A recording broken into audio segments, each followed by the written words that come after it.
Hello, everyone, and welcome back to the latest edition of CouncilCast, the official podcast of the Council of Insurance Agents and Brokers. I'm Michael Koenig, former Capitol Hill staffer and digital director here at the Council. Today, we're joined again by our esteemed government affairs team, and we're going to take you around the horn to talk about what's shaking in D.C., especially in the heat of the summer, and how it might impact your business. So, to my right, we have Blair Bartlett, Director of Government Affairs and Hill staffer for 12 years. I'm Joel Copperwood, Vice President of Government Affairs. And I'm Joel Wood, run Government Affairs, so the official podcast of the Government Affairs Division of the Council. I'd like to hear the unofficial one someday, so I'm happy to be here. Yeah, I don't know that we want to hear it. That's all the jokes that you tell us, Joel, off mic. But so we've got a lot of stuff to talk to you guys about. We have skipped a month because we were all together in Colorado at EBLF, having a great meeting with our benefits folks. So first of all, let's start with, do we have any updates on the tax bill? Anything on the pass-throughs? It is definitely one issue that can keep you staring at the ceiling in the middle of the night on, because we have been for 2/3 of our member firms who are treated as pass-throughs, whether LLCs, S corporations, or the like. They've been in purgatory over whether or not they're going to receive any benefits under H.R. 1 under the massive tax bill, and whether or not that rate would go down to the 20%. And so, as we've previously discussed, the issue is among all those provisions in the bill that giveth and then taketh away and put on top of the existing tax code, we believe insurance is left standing. However, it's up to the Treasury Department to interpret whether or not our member firms who are pass-throughs are engaged in quote-unquote brokerage services, unquote, or are they engaged in insurance. We've made our case strongly to the Treasury Department. We continue even this week to make the rounds on Capitol Hill among those who are the Republican conferees. They're the ones who matter. And hopefully get the right messaging into Treasury. And we do think that we could see something in the coming weeks, hopefully before the August recess. So it means an awful lot of money to a lot of our member firms. We're in something of a hold pattern, but very, very active. It's sort of like a duck paddling furiously under the water. It's frustrating, right? Because their hands are tied by the $1.5 trillion confines that they pass within the bill. But the message that we're receiving from everyone that we're talking to, I think, is pretty positive that they want to be with us. And despite all the legal arguments for and against, and I think that's where it gets really convoluted, a little more fragile, I think they're all with us politically when you make the case $1.5 trillion of tax relief was granted to everyone and our sliver wasn't going to receive it. I think that everyone thinks that that's not the right answer. So, yeah, to your point, I think we're hopeful that this comes out in the end.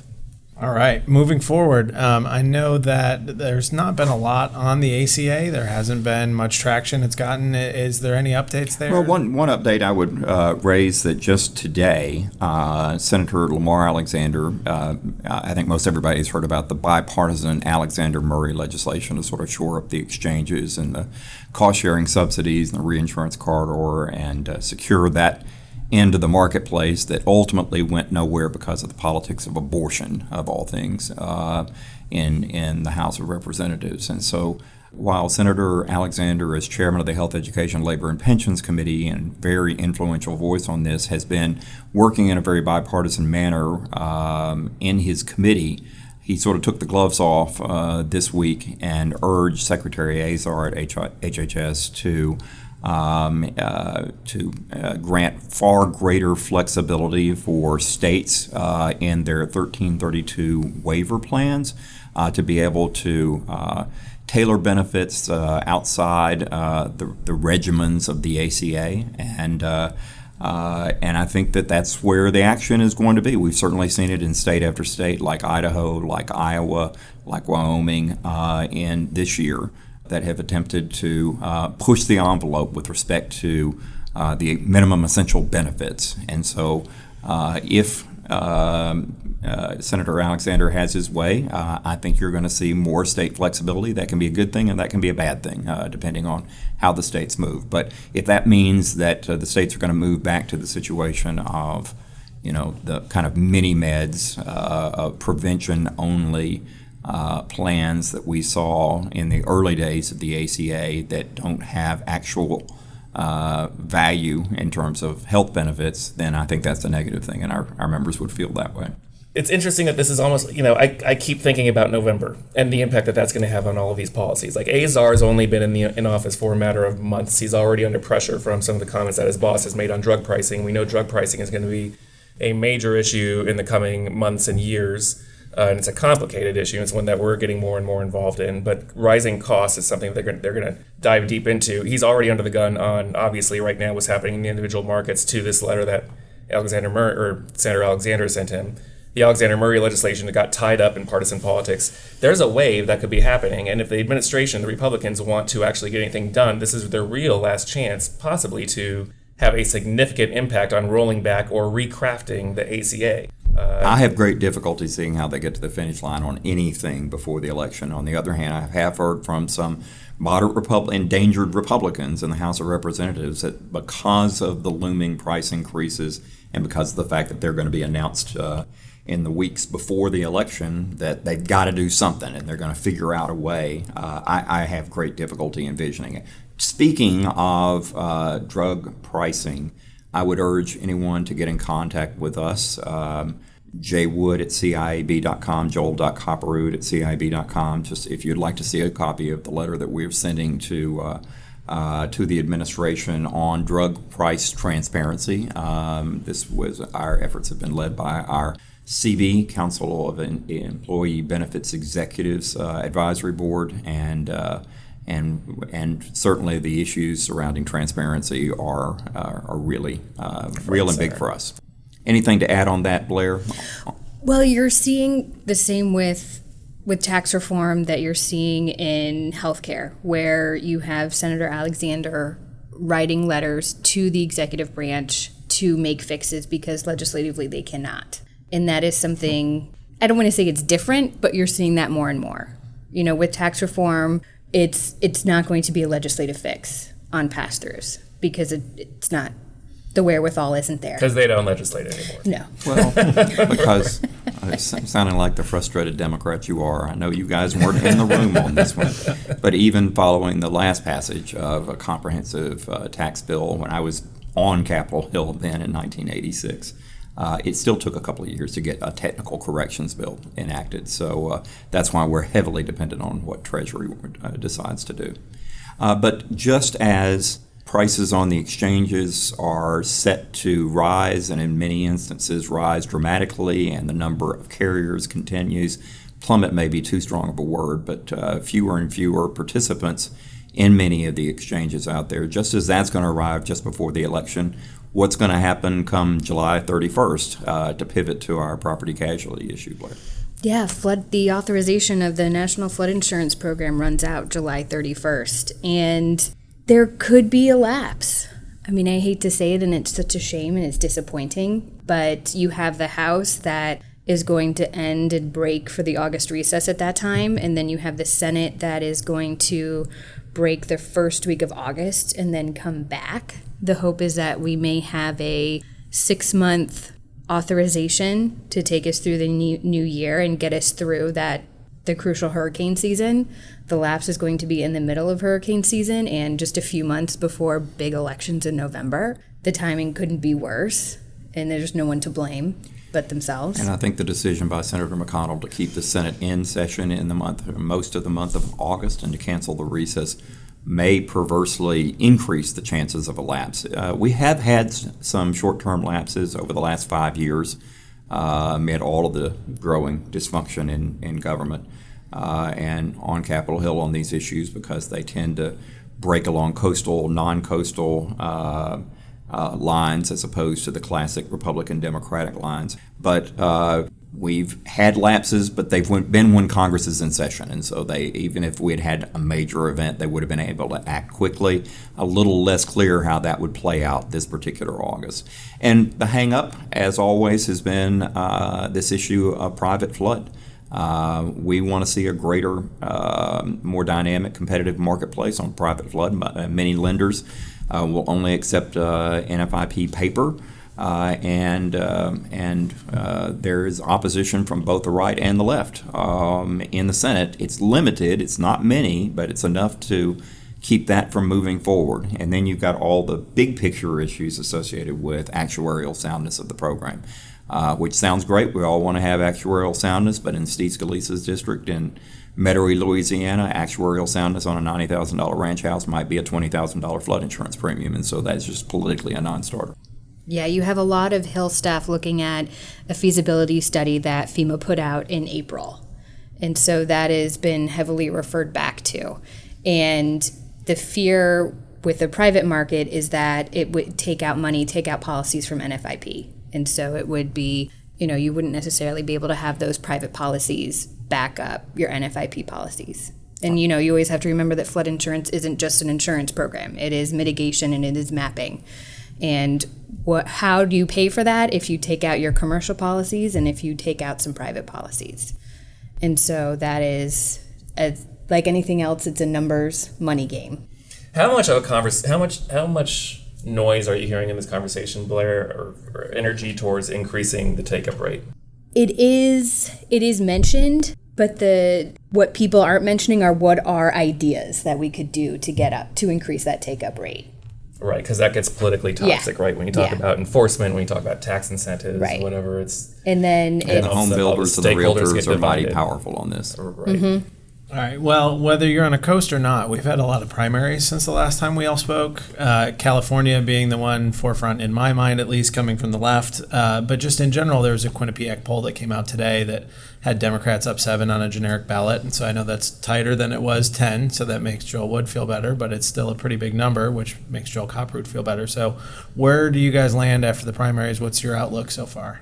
I'd say it's somewhat mixed, but I have trepidation as a Republican. I was in California. Joel and I were both in California on the night of the primaries, which was good for, the worst case scenario in that jungle primary system that they have in California would have been that in many races where there were multiple Democratic candidates that you wouldn't have a Democrat going into the runoff general election. And that didn't happen. And so there are, 6 or 7 potential pickups in the state of California alone. Likewise, the Virginia primaries, Democrats were looking good, but there've been some other primaries that have been going on, and I think that the biggest open question mark is the transformation of the Rust Belt, and is that when Ohio went 16 percentage points for Trump over Hillary Clinton, and Senator Rob Portman got breezed to re-election in what used to be the bellwether state. Is that an anomaly, or is that a growing trend like the South going Republican? But I would say all of my colleagues on the Republican side are extremely nervous. And the last gratuitous comment I'm going to give is that I am very, very worried that the messaging for the overwhelming majority of Democratic candidates out there today is Medicare for all. And I think that there are grave consequences. I mean, we've really sort of moved past the ACA, and it's now into that new era of debating how far should the buy-in be. Should there be buy-in? Should it be 55 and over? What kinds of what's the framework of that going to be? Every Democrat's in a different place on that, but the slippery slope tilt to single payer, I think, is. To me, it is on the ballot this fall. I think that's very real and very concerning. I completely agree. And I got that weird feeling in my stomach that I had about this time before the presidential election. It was ours to lose, and we lost it. And I feel like we are slowly, I kind of wish the election happened a couple of weeks ago. Trump is getting more popular. The economy is doing great. When you look at the fundamental kitchen table issues, I think that the current administration and current set of Congress is actually not doing so bad. For the average American that's not paying attention, and so I just wonder if Democrats are getting a little over their skis on being overly confident that they're going to take back at least the House, if not the Senate. Now, I'm still confident that there's going to be a wave. It's how big is the wave going to be? Is it going to be a 5-seat majority for Democrats or a 55-seat majority for Democrats? And you're right, the Medicare for All thing is real. And I'm meeting with candidates that are coming in, just trying to meet and greeting with all the big PACs in town, and we're the biggest in the industry, which is fantastic. And all of these guys, they're kind of in on the joke. They get the Medicare for All messaging, and they're trying to find alternatives to that. That some of them are on board knowing that they can't get elected to office without checking that box. And, you've got Nancy Pelosi saying, do what you got to do, say what you got to say to get here, and we'll figure it out when you get here. And figuring out when they get here is not going to be easy. And I just see a lot of parallels between this debate and the repeal and replace debate, where it was messaging to the base with no foresight as to what replace looked like. And I don't think anyone has real foresight as to what single payer or Medicare for all looks like and how that is actually going to impact their constituents. And my message to all these guys is, look, let's not lose sight of the prize, right? The prize is making sure your constituents have access to affordable, quality, good coverage, period. Let's not blow up the system that works where 180 million Americans get their insurance from their employers. Let's make that work. Now, for messaging purposes, you can say that's what the ACA intended to do. Now, it failed to do so for all kinds of reasons. But we should be focused on getting good coverage for everybody, not focus on government takeover of the whole thing, because that's where we freak out. Yeah, I think the Democrats aren't really known for their long game, right? So it's good for Republicans that the election isn't today. And what would hurt Republicans is if Nancy Pelosi said, I won't be speaker anymore. I mean, the number one issue on voters' mind right now is health care. And that's why they're all talking Medicare for all, Medicare for all. But to your point about Nancy Pelosi, that's a real big concern too, right? The average age of a Democrat in Congress right now is 67. And I think that's going to pose a real problem for them when they retake the majority and front and center faces Americans that may not be able to relate to their base. So we'll see how this shakes out. So just historic averages are something like 32 seats. It only takes 23 seats flipping for Democrats to retake control of the House. If you look at the 6 special elections that have occurred since Trump was inaugurated, even while Republicans have held most of those seats, the Democrats have outperformed on average of 9 percentage points. And if you apply 8 or 9 percentage points across the board to every candidate's ballot from a year and a half ago, that would be a wipeout of enormous proportions. And I don't think, for a lot of reasons, gerrymandering, just the state of the electorate, that's going to be the case, but it is very worrisome for those of us that are coming in it from the right side. We have 2 big primaries coming up next week, New York and Michigan, and I think I'll be better able to make predictions from that after seeing those results. You have a couple other ones in August, like Florida at the end of August. I think people may take too much stock in what happens in primaries, and a lot of these that are in the summer months. It's going to be interesting because there is going to be voter fatigue, and you're not going to see the numbers that people will think, and they'll try to say, oh, we're going to have a wave. This is a bellwether election. Not necessarily. So I'm interested to see what next week brings. Well, that means we've got a lot ahead of us. So just real quick before we finish, we've talked about potential lapse in flood insurance. We've talked a little bit about technical corrections to the tax bill. Immigration and the discharge petition are a big thing in the news the last couple of weeks. Is there anything else that we're looking at the House or Senate doing this summer that's relevant, or at this point is it going to be a lot of hot air? I don't know enough about the politics to say to handicap it, but opioids is probably the hottest thing that's going on right now. You'll get something. The Senate has passed like maybe 20 or 30 out of committee, and the House has done twice as much. And they're looking at ways to increase Medicaid, have the ability to do these long-term rehab programs, and have the ability of nurses and nurse practitioners and physician's assistants to do pain management plans. You'll see a bunch of different packages, a bunch of different legislation that comes together. That will be extremely bipartisan, but what that final package looks like, I don't know, because there are like 100 bills. We'll see. I think that it will be. I think they intend for it to be bipartisan, but I think we're going to see an interesting August because Mitch McConnell has vowed to keep the Senate in session through August to address some appropriations bills and some nominations that have been held up for political purposes.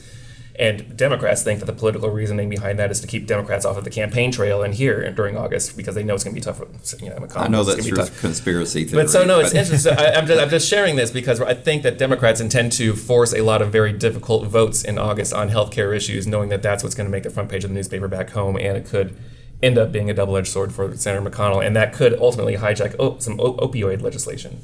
Even though everyone intends for that to get to the finish line.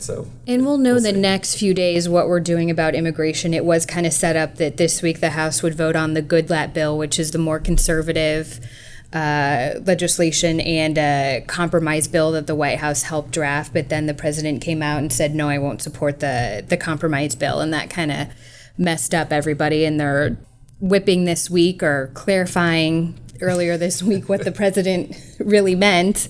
Because I know that is a sticking point for employers. What are we going to do about immigration? And I know the Good Lap bill wasn't good for a lot of moderates because it had some worker requirements that weren't accessible for a lot of the temporary workers that we see. All right. Well, on that note, thank you, Joel, and Blair, for joining us. And thank you again for listening to the CouncilCast. If you have any questions or comments for us, you can find us at ciab.com, at the CIAB on Twitter, or you can email in at councilcast@ciab.com. Thanks for listening, and we'll see you next time. Thanks, Mark. Thank you. Thank you.